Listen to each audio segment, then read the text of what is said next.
안녕하세요. 조대훈입니다. 오늘 방송을 하려니 조금 긴장도 되고 약간 마음도 무겁기도 하고 그렇습니다. 솔직히 말씀드려서 이 상태로 가면 홍준표, 유승민 후보한테 참 죄송하지만 경선 집니다. 대외적으로 봤을 때 사실 토론회를 지켜보면서 제가 느낀 거는 외부 경쟁력으로 따지면 유승민 후보가 되는 게 참 좋겠다. 유승민 후보가 경쟁력 1위, 2위 홍준표, 그리고 3위 원희룡, 4위 윤석열인데 중요한 거는 이번 당내 경선은 당원 투표가 50%가 들어가요. 이게 아무리 우리가 권투를 잘한다 하더라도 레슬링 가서 이길 수는 없는 거 아닙니까? 게임의 룰이란 게 있으니까. 그래서 현재 당내 그 경쟁력으로 따지면 1등 윤석열, 2등 홍준표, 3등 유승민, 4등 원희룡입니다. 그럼 뭐 누구도 부인을 잘 못 하실 겁니다. 이 상태로 가면 결국 제가 봤을 때는 대외 경쟁력으로 후보 순위가 결정되는 게 아니라 당내 선거, 당내 경쟁력 순위로 후보가 결정될 공산이 아주 크다고 저는 거의 굳어졌다고 보고 있습니다. 그래서 제가 오늘 페이스북에도 올리고 그 기자들한테도 성명서로 빨리 뿌린 게 있는데 홍준표, 유승민 두 사람 단일화 없이는 경선 본선 다 진다. 제가 이렇게 얘기하면 홍이나 유 지지자들분들한테는 제가 욕을 많이 먹겠지만 그게 제가 솔직한 심정이고 데이터가 그렇게 나와요.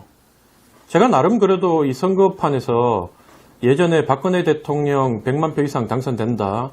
그리고 2018년 지방선거 우리 당에서는 막 이길 수 있다. 그러고 고양시장 6% 차로 붙었다고 할 때 제가 적어도 20% 차 이상으로 진다고 예측을 했었고 그때 실제로 고양시장 선거는 2% 3% 이기든지 지든 선거가 정확하게 30%였습니다. 그리고 지난 총선 때 우리 당 여연에서 뭐 136석 심지어 152석까지 한다고 예측을 할 때 저는 잘못하면 100석 무너진다. 빨리 그 거리로 나가서 3보 1배라도 하면서 읍소 전략이라도 해야 된다고 했는데 정말 그때 107석 나왔지 않습니까? 마지막에 우리 당이 실제로 제가 얘기했던 대로 따라가지고 죽겠다고 그러고 살려달라 그러고 이렇게 해가지고 107석 건진 거 아닙니까? 여러분 제가 나름대로 이게 뭐 촉으로만 하는 게 아니라 통계를 많이 보다 보고 수치를 보고 흐름을 보다 보면 그게 좀 보입니다. 그런데 이미 우리 당 당내 경선은 당협위원장들의 70%가 직간접적으로 윤석열 캠프에 줄을 섰습니다. 그 사람들은 죽기 살기로 표단속에 들어가기 때문에 홍준표 후보가 지금 최재형 전 후보 한 분 영입하고 주변에 있는 원내위원장이 아니라 전 국회의원들 이렇게 영입 몇 분 하셔가지고 우리가 이제 쇠를 불린다고 될 수 있는 상황이 아닙니다. 저는 홍준표 후보의 그 일반 국민 여론조사가 가파르게 상승할 때 이게 한 40% 정도만 딱 넘어서면 그때 당시에 막 30 몇 프로까지 나왔죠. 이게 40% 넘어서면 이제 당원들 표가 무너지는 건 시간 문제다. 저쪽도 느슨하게 이제 친구 따라 강남 간다 그러잖아요. 따라갔던 사람들도 이제는 흔들리면서 이쪽으로 넘어올 거라고 봤는데 그 고비를 못 넘기는 게 대장동권이 터져버렸죠. 대장동권이 터지면서 모든 이슈가 거기 빨려 들어가다 보니까 사람들이 홍준표가 윤석열 따라가는 이 재미 여기에 대해서 관심을 많이 떨어뜨려버린 상황이 됐습니다. 이건 어쩔 수가 없는 거예요. 홍준표 후보의 실력도 아니고 대외적인 여건이 그렇게 된 거는 이건 하늘이 그렇게 하는 걸 어떻게 하겠어요. 그래서 대통령 하늘이 된다고 하지 않습니까? 그리고 유승민 후보 제가 원래 유승민 후보 참 존경하고 또 그분 스탠스하고 저하고 제일 맞아서 제가 평상시에 참 좋아하는 형님이지만 유승민 후보 이번에 토론회 보면서 정말 저런 사람이 대통령이 되면 나라가 더 발전되겠다 이런 생각이 들었어요. 탁월하더라고요. 노련하고. 근데 그 유승민 후보 정치는 현실 아닙니까? 유승민이 당내 경선 이길 수 있습니까? 2등도 못합니다. 이 상태로 가면 3등으로 어느 정도 홍준표하고 차이 나서 3등 하느냐 그 정도지 이거 못 따라가는 거예요. 그래서 너무 가슴이 안타깝고 아파요. 저는 적어도 유승민이 나가면 제일 확실히 우리가 대선 이길 수 있다고 보고 그 다음에 홍준표가 나가도 저는 대선 이긴다고 봅니다. 그런데 적어도 윤석열로는 못 이긴다. 제가 윤석열 후보한테 무슨 개인적인 감정이 있겠습니까? 근데 어제 여러분 그 같은 날 동시에 벌어졌던 그 이재명 국감하고 윤석열 토론 비교해 보시면 답이 나옵니다. 한번 보세요. 제가 이재명 원래 그 양반이 그 전투력이 세고 또 거짓말을 참말처럼 너무 잘하고 뭐 이런 얘기를 하면 제가 지금 그 명예훼손으로 고소당할지도 모르는데 어제도 계속 국회의원들한테도 밖에 나가서 국감장 밖에 나가서 당신이 그 얘기 해봐라. 내가 꼭 갚아주겠다. 이렇게 얘기하잖아요.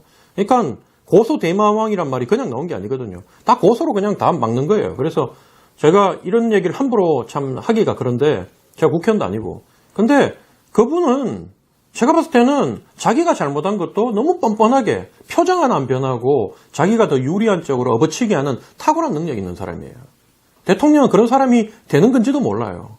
제가 봤을 때는 뭐 우리가 이명박근혜 정부로 얘기하는데 과거에 그 이명박 대통령이 그 연설할 때 2007년도에 대통령이 뭐라고 내 어머니를 건드리고 내 형제를 건드리고 BBK가 내 거다 다스가 내 거다.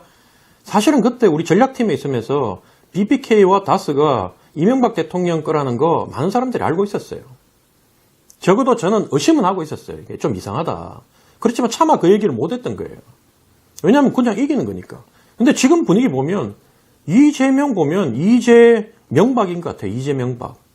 두 분의 캐릭터가 정말로 비슷한 것 같아요. 제가 볼 때. 그럼 어떻게 해요? 자기 앞에 있는 그 대장동권, 여러분 저는 적어도 대장동권이 이재명하고 대장동에 자금이 흘러간 거 이거 흘러가게 이렇게 느슨하게 하지도 않았고 만약에 흘러갔다 하더라도 이거를 대선 기간에 못 잡아내요. 이재명이 그걸 허용하지 않아요. 그 자기 이제는 처음에는 유동규 모른다고 했다가 측근 아니다고 했다가 그 다음에는 시간이 흘러가면서 그냥 유동규 아랫사람 관리 잘못한 걸로 그냥 꼬리 자르고 나가잖아요. 저는 윤석열 가지고는 이재명이 어떻게 할지 어떻게 자기 약점을 도리 업어치게 해가지고 국힘 게이트라 그러고 돈을 먹은 놈이 범인이다 이렇게 얘기하는 걸 보면서 윤석열 갖다가는 같이 이제 이전 투구하는 거예요. 이전 투구하면 어떻게 됩니까? 중도층이 진절머리가 나는 거예요. 이게 중도층이 다 우리 쪽으로 넘어왔는데 둘 싸우는 게 진절머리 나고 이제는 뭐 둘 하는 게 차라리 기권을 하든지 아니면 윤석열로 가가지고 나라가 혼란한 것보다는 차라리 이재명 저거 많이 해먹지만 그래도 대통령이 되면 저만큼 해먹지는 못할 것이다. 이재명이 이제는 하면 그 나라는 그래도 좀 안정적으로 이끌지 않겠냐. 서민과 약자들한테 그래도 뭐라도 하나 해주지 않겠나. 이런 생각을 중도층이 할까 가장 두려워해요. 사실 지금 대선은 이번에 진보층은 반드시 정의당은 막판에 단일합니다. 제가 알고 있어요. 그리고 지난번하고 이제 지난번 실수를 심상정이나 정의당 쪽에서 반복하지 않게 해서 이번에 지분 조율까지 아주 정확하게 할 거예요. 그러면 어쨌든 진보란 쪽은 하나의 후보로 단일화해서 나올 건데 우리는 보세요. 안철수 또 나올 것 같죠? 안철수 나옵니다. 그리고 허경영 나오죠. 조원진 나오죠. 김동연까지 만약에 나온다면 적어도 이게 최소 1%에서 많게는 3%, 4%까지 우리 표를 갈라먹는 거예요. 이번 대선은 저는 3% 안짝의 초박빙이라고 보는데 그거 이쪽 사람들은 어차피 지금 3에서 1에서 3% 정도 표가 뺏긴 상태에서 그럼 우리가 이기려면 어떻게 해야 되냐. 끝까지 막 악착같이 그 이재명의 약점을 물고 늘어지고 비도덕성 의혹들을 물고 늘어져야 되는데 이거를 계속 이제 윤석열 건으로 물타기를 해버리면 본부장이라 그러잖아요. 본부장. 어제 이제 처음 들었는데 본인, 장모, 부인 이 건으로 계속 물타기를 해버리면 어떻게 되겠어요?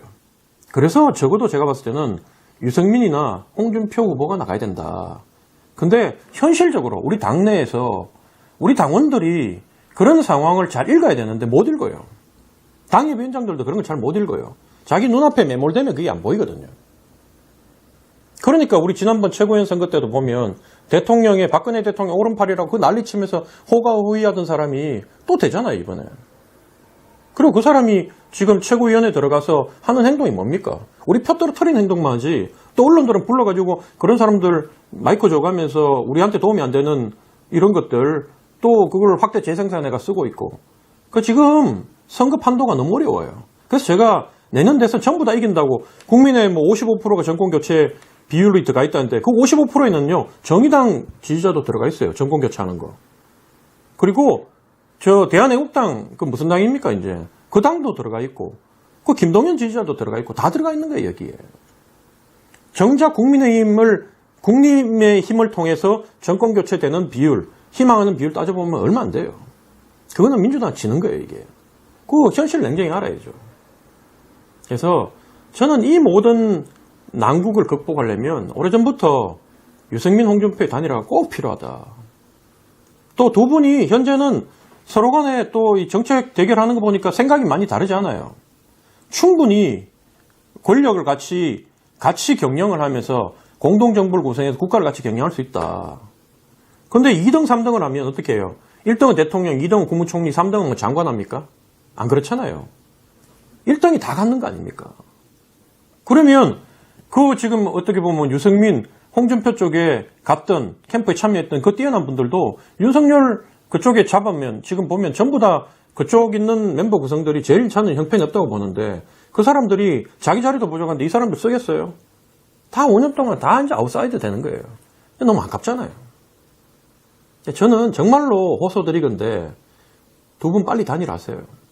시간이 그렇게 많지는 않습니다. 하지만 마음만 먹으면 단일화 하는 그 협상은 쉬워요. 29일까지 토론회, 우리 당 토론회가 있는데 29일 날 토론회까지 다 하고 판돈 내놨으니까 자기 마이크 잡을 거 다 하고 그때 2등, 3등자 곧 단일화 하니까 윤석열은 배제시키고 2등, 3등이 더 주목을 받으면서 토론을 하는 거예요. 그리고 난 뒤에 30일 토요일 날 하루 동안 여론조사 기관 2개에서 동시에 여론조사 샘플 1000개씩 돌리면 됩니다. 그때 역선택 관계조항 이런 거 빼고 두 분 다 그런 거 원래 하지 말자 그랬잖아요.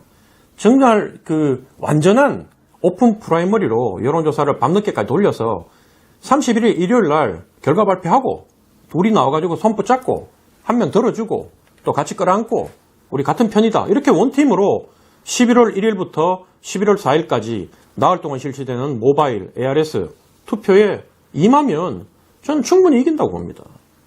이런 시나리오를 누가 그냥 두려워하겠어요. 윤석열 쪽에서 두려워하고 심지어 이재명 쪽에서도 두려워하는 겁니다.